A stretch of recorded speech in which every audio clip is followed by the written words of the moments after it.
आप यहाँ के वासी नहीं हो, और जिस संपत्ति के लिए आप सारा जीवन न्यौछावर कर देते हो, यह संपत्ति आपकी नहीं है।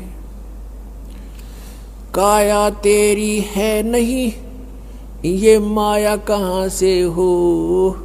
चरण कमल में ध्यान रखो, तुम इन दोनों को खो।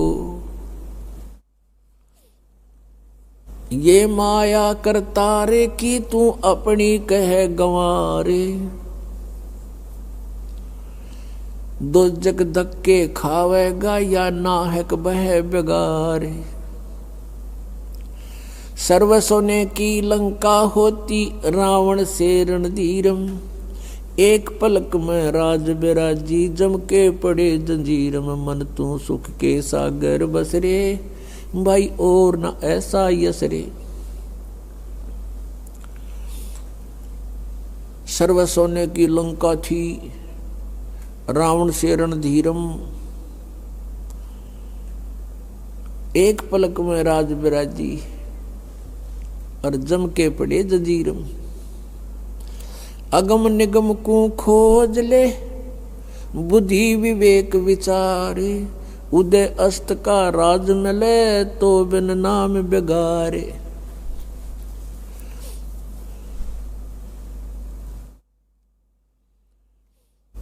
भक्ति बिना क्या होते हैं, ये भरम रहा संसारे। रति कंचन पाया नहीं, रावण चलती बारे। सोने के महल बना रखे थे कुबद्दी ने, सोने की ईंटें, सोने की गारा, और उसमें महल और कई कई मंजिल के। और परमात्मा कहते हैं 1 ग्राम स्वर्ण, 1 ग्राम गोल्ड भी साथ लेकर नहीं जा सका वो। तो हमारे यहाँ भूल पड़ रही है कि ये मेरा है, या कार मेरी है, कोठी मेरी है, बेटा मेरा है, बेटी मेरी है। जिसमें आपकी यह भूल हटेगी, तब आपकी भक्ति फलेगी कि ना बेटा आपका है, ना बेटी आपकी है, ना यह कार आपकी है, ना कोठी आपकी है। अब आपके बच्चे नहीं हैं, ये परमात्मा के बच्चे हैं। आप परमात्मा के नौकर हो, और परमात्मा ने आपके पास ही अपने बच्चे भेज दिए, बेटा या बेटी। इनको आप अपना मान कर करते हो तो भूल भारी है आपके, लेकिन ये जीव के बस की भी नहीं। इस ज्ञान से धीरे धीरे और भक्ति से, इस एंटीबायोटिक औषधि खाने से, ये तत्व ज्ञान रूपी वचन सुनने से आपको बिल्कुल समझ में आ जाएगी कि सचमुच यहाँ अपना तो शरीर भी नहीं है। तो हमने इन बच्चों को जो आपको भगवान ने दिए हैं, इनके दास नौकर बनकर आपने इनकी परवरिश करनी है। भगवान से डर के इनकी सेवा करनी है, जैसे एक नौकरानी और एक नौकर मालिक के बच्चों की कितनी केयर टेक करता है। इस दास को इतिहास अब याद आते हैं, उदाहरण आते हैं जो संसार में घटे हुए हैं। भगवान ने जो हमें उदाहरण दिए हैं वो सत्य हैं। एक समय दास जब सर्विस करता था, ऑफिस में बैठा था, और सामने गली थी, सड़क, और ऑफिस से 2 मकान छोड़कर लेफ्ट साइड में एक बहुत बड़े धनवान व्यक्ति का मकान था, कोठी थी। उसकी एक पुत्री थी, लड़की ज़्यादा से ज़्यादा 8-9 वर्ष की होगी। उसके लिए एक नौकरानी छोड़ रखी थी, और उस लड़की का स्कूल वहाँ से ज़्यादा 10 फरलांग होगा, यानी 2000 फुट मुश्किल से 5 एकड़ की दूरी पर। तो वो लड़की को नवाती धवाती, उसके सारे कपड़े चेंज करती, और सारा उसको व्यवस्था रखती, खाना पीना दूध सब समय पर खिलाती। और उसको जब छोड़ने जाती थी स्कूल में, पैदल छोड़ के आती थी, थोड़ी दूरी थी, तो वो क्या करती थी, जून के महीने में एक छोटा सा छाता लेकर लड़की पर तो छाता रखती थी, और स्वयं धूप में चलती थी, क्योंकि वो मालिक की बेटी थी। और जब उसको नौकरी से निकाल दिया, उसने झांका भी नहीं उधर, और पहले वो उसको इतना प्यार देती थी, शायद माँ भी नहीं दे सकती। तो ऐसे ही हमने इनको मालिक के बच्चे जानकर और हम सभी यहाँ कष्ट में हैं, दुखी हैं, एक दूसरे को समझकर, जैसे एक सास बहू है और सास बहू का कहते हैं कुत्ते बिल्ली वाला बैर हो जाता है। ऐसा क्यों है? बिना ज्ञान के गाटा जुड़ रहा है। और फिर कहते हैं जैसा दर्द आपने हो ऐसा जान बिराने। अब जैसे घर का मुखिया है, सास है, उसके अधीन पुत्र वधू है, अब उसके साथ दुर्व्यवहार करेगी तो उसकी आत्मा रोएगी, बोल सकती नहीं। तो वो आत्मा की जो पुकार है वह भगवान के दरबार में डिपॉजिट होती है और उसका प्रतिफल बहुत भयंकर होता है। फिर क्या होता है कि कई जगह ऐसा है कि पुत्र वधू इतनी हैवी है सास पर, उसको तंग करती है, तो उस समय यु ज्ञान याद रखना चाहिए कि हम इस काल ने ऐसी व्यवस्था में जोड़ रखे हैं, क्योंकि यहाँ व्यवस्था ऐसी है। अब जवान बच्चे का और बुढ़े का कभी भी मेल नहीं मिले, ना मन मिले, ना व्यवहार मिले, ना विचार मिले, और फिर रहना इकट्ठा, सास और बहू ने इकट्ठा रहना और कति विचार नहीं मिले, यह गारंटीड बात है। और इसलिए झगड़ा रहेगा, यह भी रहेगा, लेकिन इसका समाधान इस ज्ञान से होगा। देखो, कोई भी घर में हानि करके प्रसन्न नहीं हुआ करता, कोई भी नुकसान करके राजी नहीं, लेकिन हो जाता है। और फिर उसके ऊपर एक दूसरे के साथ खींचातानी करे, तूने ऐसा कर दिया, तू ऐसा करता है, ये करता है। को बालक है उसने प्यार से समझा दे, लेकिन नुकसान जो होना है आपके भाग्य में पूर्व निर्धारित है, वो होके ही रहेगा। और वो नुकसान तो हो लिया और फिर वो झगड़ा बाकी रह गया, बेमतलब की टेंशन। जब आप परमात्मा की शरण में आ जाओगे ये हानि भी नहीं होगी आपके, सत्कर मान लेना। और इस ज्ञान से जब यो मन बकवाद करेगा, इस ज्ञान रूपी लगाम से यू रुकेगा। एक सास बहू थी, बुढ़िया बहुत लड़ा करती अपनी पुत्र वधू के साथ, इकलौता पुत्र था। अब बेटा ने सोचा करता भाई माँ की बात नहीं मानी तो माँ की आत्मा दुख पाएगी, वो भी अपनी पत्नी को ही धमकाया करता, गलती होती चाहे ना होती, माँ को प्रसन्न करने के लिए। और बुढ़िया बहुत कलियारी थी।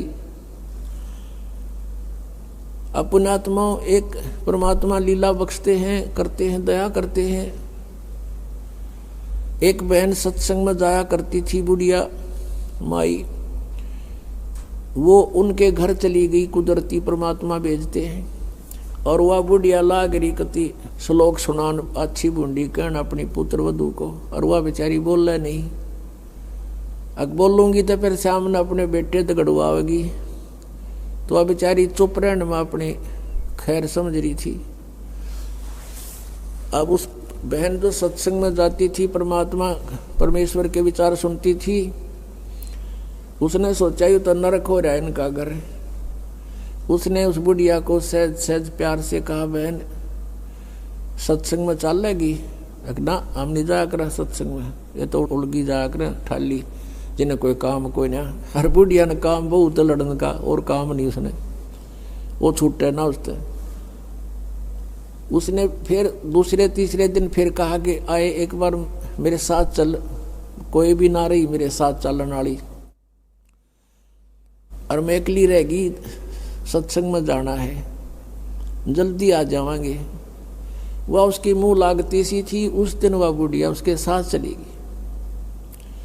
अब साथ चलेगी तो वह सत्संग सुना, सत्संग सुने तो पुण्यात्मा असर होया कर, ऐसी बात नहीं। जब तक हम कुएं के मेंढक बने रहेंगे, हम उसी क्रियाओं से लिप्त रहते हैं, वैसे ही विचार हमारे बने रहते हैं, और ज़्यादा ही दुख और बुराइयां हमारे अंदर प्रवेश होती रहती हैं।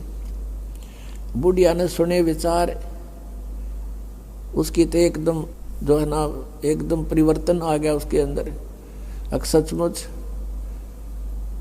हमने आपस में नहीं किसी को दुखी करना चाहिए।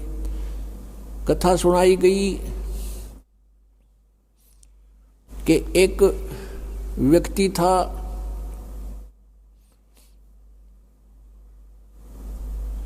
वो कहीं पर साधना कर रहा था, बैठा था, साधना कर रहा था, और एक गाय भागी जा रही थी और वो गर्भवती थी, और उसको ये आभास हो गया था कि कोई कसाई उसके पीछे पड़ा हुआ है। वो आगे वन में ओझल होगी। शिकारी वहाँ आया, उस साधक से उसने पूछा, गाय देखी आपने? कहते मुंह से नहीं बोला, उसने हाथ कर दिया, ऐसे किधर गई? वो कसाई ने वह गाय ढूंढ ली, वो मार दी।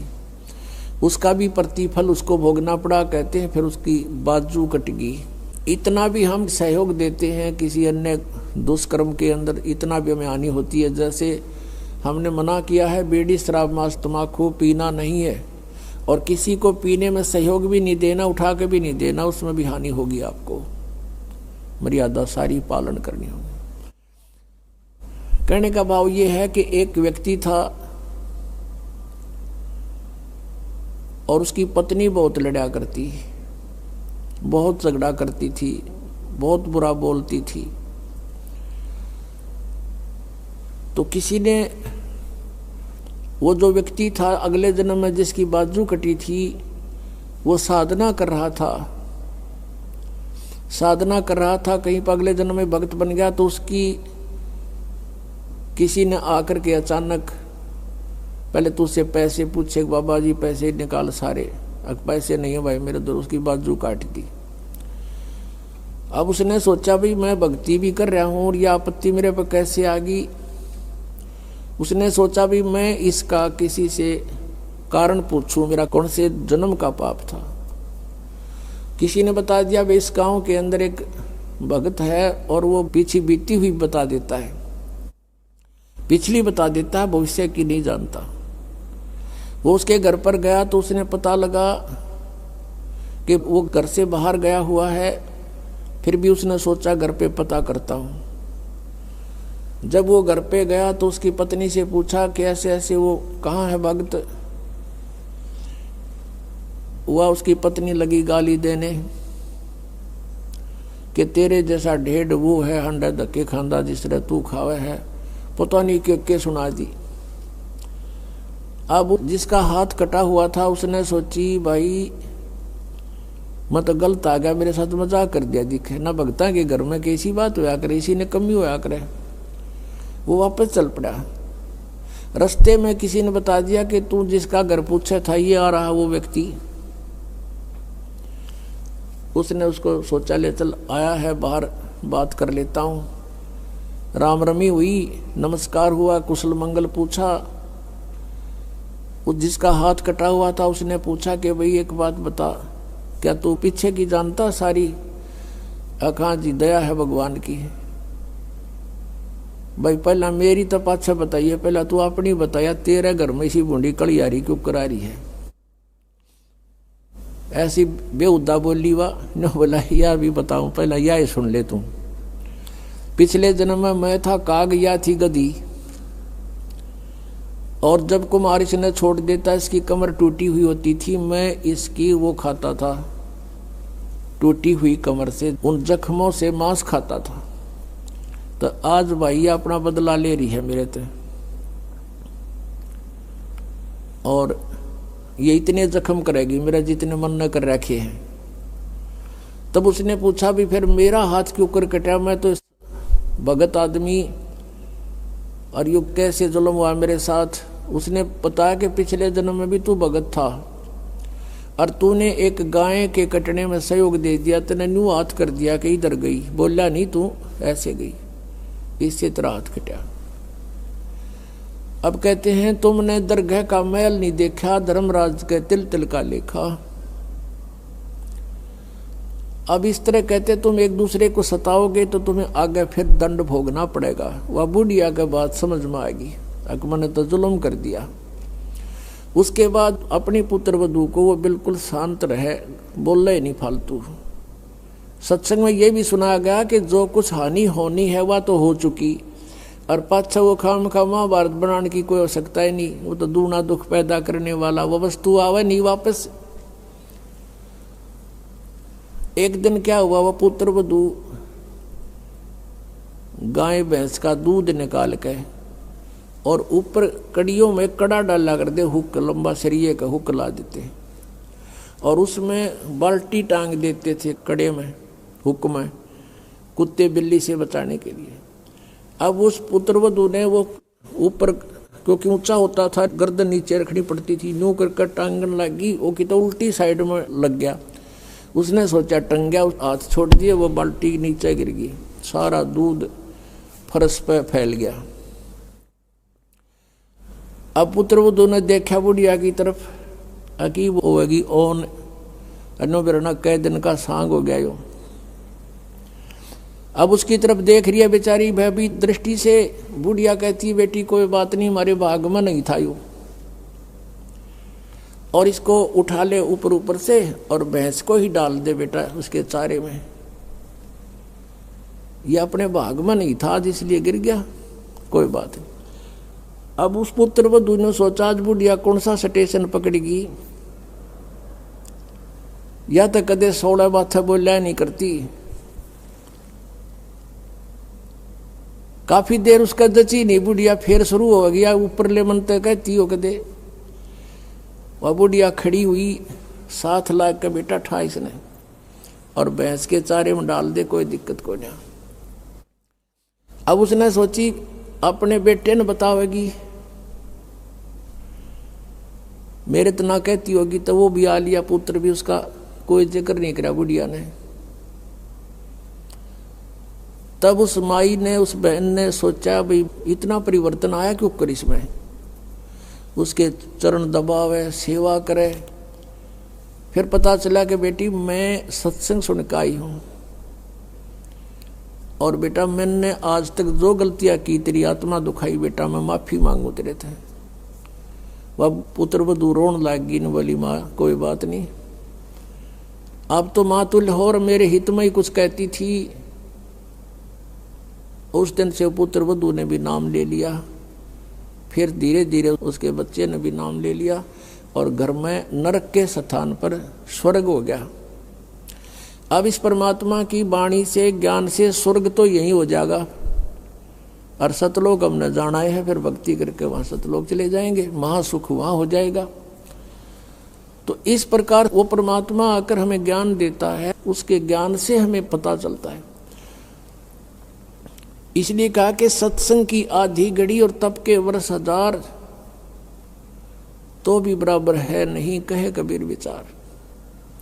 अब यहां बताते हैं परमात्मा कि ये स्थान तुम्हारा नहीं है और तुम यहां ठेकेदार बन गए, मालिक बन गए। मालिक तो एक ही है, हम सब उसके बच्चे हैं और उसने आपको जो संतान दी है वो उसके बच्चे हैं, आप मानो चाहे ना मानो।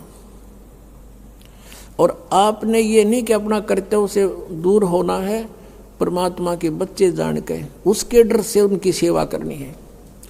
जिसका जितना भी जो आपका कर्तव्य कर्म है वो करना है, उनको पढ़ाना है तो पढ़ाना है, कपड़े वस्त्र की आवश्यकता वो भी व्यवस्था करनी है, विवाह शादी भी करनी है, तो परमात्मा के बच्चे जान के करनी है।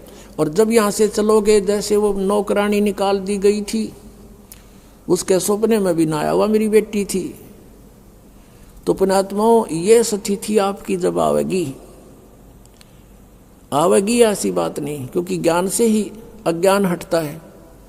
हम अज्ञानवश आप एक कुर्ता पर आकर मन अपना मान लिया, किसी का बच्चा जा रहा हो है कहीं पर और उसको तुम अपनी तरफ से कुर्ता पजामा पर आकर अपने घर बैठा लो, मेरा है ना दू मेरा है, या कोई बात हुई? तो हमने इस जीव को एक कुर्ता परा दिया, बेटा और बेटी का, और अपना मान लिया अगना मेरे हैं, या कोई समझदारी की हमने। तो इस प्रकार हमारा इस ज्ञान से मन हटेगा, सच्चाई की तरफ पहुंचेगा। अभी तक तो हम देखा ज्ञानवश ही अपना मान लेते थे, शरीर अपनाए नहीं है तो हम दूसरे को अपना कैसे मान बैठे। तो क्या बताते हैं परमात्मा, आगे गए ना बावड़े ये रहते भी सब जान, बिन साहेब की बंदगी कहीं ठोड़े ठिकाना ना। जो यहाँ से मृत्यु को प्राप्त होकर चले गए उन्हें ताक बताया नहीं हम कहाँ गए, के बनी हमारे साथ। और जो शेष बचे हैं वो भी जाएंगे। बिन साहेब की बंदगी की तो ठोर ठिकाना ना। आज तुमने अपनी आकार कोठी मान रखी है मेरी है, कल मृत्यु होगी। पुण्य कर रखे आप जाओगे स्वर्ग में। स्वर्ग का समय आपका निर्धारित होगा, वो पूरा होते ही वहाँ से कहेंगे चलो चलो नरक में। नरक का समय पूरा होता कहेंगे चलो चलो गधे की योनि में। गधे का समय पूरा होता मृत्यु होगी, मृत्यु होती चलो फिर कुत्ते की योनि में। कुत्ते की योनि भोगी फिर चलो मनुष्य की योनि में। मनुष्य की योनि में ये आप देख रहे हो क्या करते हो भाई, ये करते खत्म होते फिर चलो नरक में। तो ये चलो चलो सतलोक में मिटेगी। और उसके मिटाने का प्रोसीजर अब हमें पता लग गया। अब इस चलो चलो के नाश करने का, समाप्त करने का हमें पता लग गया, वह विधि का पता लग गया।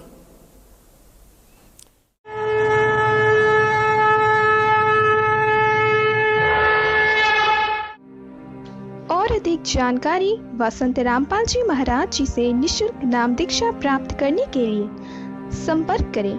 हमारे संपर्क सूत्र है 8222880541 8222880542। आप नीचे स्क्रीन पर दिए गए हमारे अन्य नंबरों पर भी संपर्क कर सकते हैं। विजिट करें हमारी वेबसाइट पर। हमारी वेबसाइट है www.jagatgururampalji.org।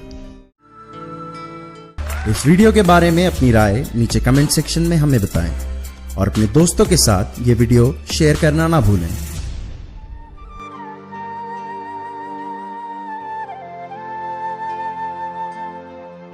ਤੁਹਾਡਾ ਸਵਾਗਤ ਹੈ। ਇਸ ਚੈਨਲ ਨੂੰ ਸਬਸਕ੍ਰਾਈਬ ਕਰੋ ਤੇ ਇਸ ਚੈਨਲ ਤੇ ਅਸੀਂ ਪੋਜ਼ਿਟਿਵ, ਸਪਿਰਿਚੁਅਲ ਤੇ ਰੂਹ ਨੂੰ ਸਕੂਨ ਦੇਣ ਵਾਲੀਆਂ ਵੀਡੀਓਜ਼ ਅਪਲੋਡ ਕਰਾਂਗੇ। ਆਓ ਸਾਰੇ ਰਲ ਮਿਲ ਕੇ ਇਸ ਚੰਗਿਆਈ ਨੂੰ ਅੱਗੇ ਵਧਾਈਏ। ਧੰਨਵਾਦ।